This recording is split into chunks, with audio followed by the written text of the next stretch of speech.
అది వెంకటాపురం అనే గ్రామం. ఆ గ్రామంలో ఒక ముసలి వ్యక్తి ఇంకా తన మనవరాలు ఇద్దరు పొలం గట్టున కూర్చొని మాట్లాడుకుంటూ ఉంటారు. ఏం మాట్లాడుకుంటూ ఉంటారంటే, ఆ తాతయ్య గారి మనవరాలు వాళ్ళ తాతని ఇలా అడుగుతుంది. తాతయ్య, ఏంటి తాతయ్య, ఎప్పుడూ నువ్వు ఈ పల్లెటూరులోనే ఉంటావు, అస్సలు ఎక్కడికి పిలిచినా రావు.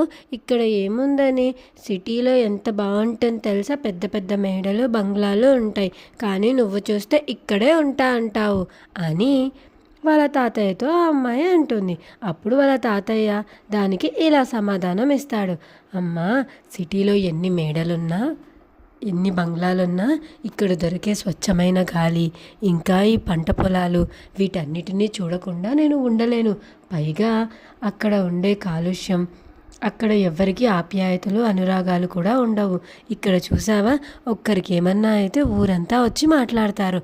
అలా ఉంటారు ఇక్కడ. అందుకోసమనే నాకు పట్టణాలన్నా అక్కడి గాలన్నా నచ్చదు. అందుకే మీ నాన్న ఎప్పుడు పిలిచినా నేను పట్టణానికి రాను, మిమ్మల్నే పల్లెటూరికి రమ్మని చెప్తూ ఉంటాను అని వాళ్ళ తాతయ్య సమాధానం ఇస్తాడు. అప్పుడు తన మనవరాలకి కొంచెం పల్లెటూళ్ళు ఇంకా వాటి యొక్క విశిష్టత అర్థమై ఉంటుంది. తాతయ్య, ఈ పంట పొలాలు ఎన్ని డబ్బులు వస్తాయి మనకి సంవత్సరానికి ఈ పంట వేయడం వల్ల అని అడిగితే ఆ పాప అప్పుడు వాళ్ళ తాతయ్య, దీని నుండి మనకు ఎంత డబ్బు వస్తుంది ఏంటి అన్నది కాదమ్మా చూడాల్సింది, మనం ఎలా బ్రతుకుతున్నాము అన్న విషయాన్ని ఆలోచించాలి. అంతేకాని దీని నుండి అంత డబ్బు వస్తుందా, అక్కడ ఎక్కువ వస్తుంది, ఇవన్నీ ఆలోచిస్తే నువ్వు డబ్బు కోసమే బ్రతకలేవు, సంతోషంగా బ్రతకలేవు అని వాళ్ళ తాతయ్య తన మనవరాలతో చెప్తాడు.